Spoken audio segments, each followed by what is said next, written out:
नीतीश कुमार को भी राजनीतिक बैसाखियों की जरूरत होती है सत्ता तक पहुंचने में, और उसको वो बखूबी ढूंढ लेते हैं। ऐसे ही मैंने रामविलास पासवान के बारे में भी मेरा ये मानना है, अब तो नहीं रहे वो। तो ये ढूंढेंगे। अब इनके लिए एक अवसर और दिखाई देता है, अगर हम लोग इसको 2024 के मद्देनजर देख रहे हैं, थोड़ा सा एक आगे का पीरियड है। मैं उससे पहले ही देखता हूँ कि 2024 तक क्या नीतीश कुमार कुर्सी पर बने रह पाएंगे, और दूसरी बात, क्या भाजपा उनको कुर्सी पर रहने देगी। नंबर 3, अब सवाल यह है कि बने रहने देंगे, पहले सवाल को भी उठाते हैं, वो क्यों बने रहने देंगे। बिहार एक बड़ा राज्य है, बिहार का बहुत ज्यादा दखल बंगाल पे भी आता है। अभी आपका ये बंगाल का चुनाव अभी हो गया है, लोकसभा में भी तो बंगाल का चुनाव है, वहां भी बीजेपी ने अच्छे सांसद जुटाए थे। और अगर ये कहना गलत नहीं होगा, शत्रुघ्न सिन्हा को जो आसनसोल में जो लड़ाया गया था, वो भी एक बिहारी, एक तबके को, वर्ग को आकर्षित करने के लिए लड़ाया गया था, तृणमूल ने लड़ाया था, और वो उसमें साबित भी किया। शत्रुघ्न सिन्हा ने वो साबित भी किया। यानी बिहारियों को लामबंद करने के लिए उन्होंने भी कोशिश की, तृणमूल ने भी कोशिश की, वो सफल हुई। अब भाजपा क्या करिए, भाजपा तो देख रही है कि ऐसा है। भाजपा के लिए 2024 की बिसात है, बिल्कुल सही है, बिसात है। लेकिन वो 2024 का चुनाव किसी भी स्थिति में नीतीश कुमार को 2 साल का सत्ता का अभयदान देकर नहीं लड़ेगी, किसी भी हालत में नहीं लड़ेगी। तो उसके लिए एक हम लोग को ध्यान रखना पड़ेगा, बीजेपी के कुछ आदतों को देखना पड़ेगा। बीजेपी तो इस तरीके की, आपको याद आता है कि उत्तराखंड वाला जब एक बार न्यायालय का जब फैसला आया था, उसने किस तरीके से उसको घुमा दिया था। महाराष्ट्र का देखिए, जहां से आप दिनेश जी हैं, वहां पर चंद घंटे का रातों रात देवेंद्र फडणवीस को शपथ भी दिलाई गई थी, चंद घंटे के लिए। तो बीजेपी की ये जो जो इंस्टिंक्ट है, इसको आप अगर खेलों की दुनिया में कहें तो किलिंग इंस्टिंक्ट होती है, विनिंग इंस्टिंक्ट होती है, लेकिन तो बीजेपी की वो उस तरीके की। बाकी पार्टियां जो अभी कर रही हैं, वो कर रही हैं 5 डे का मैच खेल रही है वो। नीतीश कुमार वही स्थिति, एक तो विपक्ष का जो वैक्यूम है, नीतीश कुमार की निगाह उसके ऊपर पड़ी। अभी हाल फिलहाल केएसआर ने भी, केसीआर ने भी काफी कोशिश करी थी, लेकिन उसके बाद वो पीछे हट गया।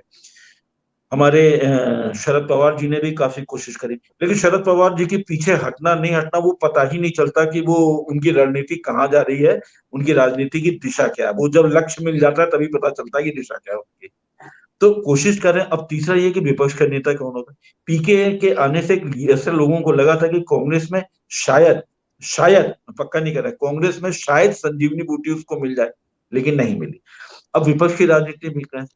अब अगर देखा जाए तो नीतीश कुमार क्वालिफाइड है, अच्छे हैं, पढ़े लिखे हैं, एक पकड़ भी है, और दूसरी बात, समीकरणों को साधने के माहिर भी हैं, साध लेते हैं। ये उन्होंने दिखा दिया, इसके साथ में भी दिखा दिया, लालू के साथ में भी दिखा दिया, और बीजेपी के साथ में भी दिखा दिया। लेकिन वो उस बीजेपी के साथ में वो सत्ता को साध पाए जब सुशील कुमार मोदी उनके साथ कंधे से कंधा मिलाकर खड़े हुए थे। आज वो स्थिति नहीं है। अब आपके, मैं अपने जवाब के दूसरे हिस्से में आता हूं कि केंद्रीय योजनाओं का क्या होगा। जो एक लाभार्थी वर्ग की हमारे तमाम पैनलिस्ट जो चर्चा करें, बिल्कुल सही है, बीजेपी क्यों लाभ लेने देगी। कि आपको, हम अगर हम लोग थोड़ा सा लौट करके आते हैं, तो मैं केवल उदाहरणों पे बात करूंगा। जम्मू कश्मीर में लौट कर क्यों नहीं आते। जम्मू कश्मीर में तो इन्होंने आधे साल, आधे कार्यकाल में सत्ता चलाई, फिर उसको बाहर कर दिया, राष्ट्रपति शासन लग गया। तो क्या राष्ट्रपति शासन लग सकता है, राज्यपाल की गतिविधियां भी बढ़ रही हैं, इसको भी हम ध्यान रखें। जिस तरह बंगाल में राष्ट्रपति शासन तो नहीं लगा, लेकिन राष्ट्रपति शासन लगाने के हालात हो गए हैं, ऐसा कई बार लोगों को आभास दिलाई गया। ये बड़ी बात होती है। तमाम लोगों को, छोटी से छोटी हिंसा को बड़े बहुत विराट रूप दिया जाता है। तो क्या बिहार में भी उस दिशा में आगे बढ़ रहे हैं।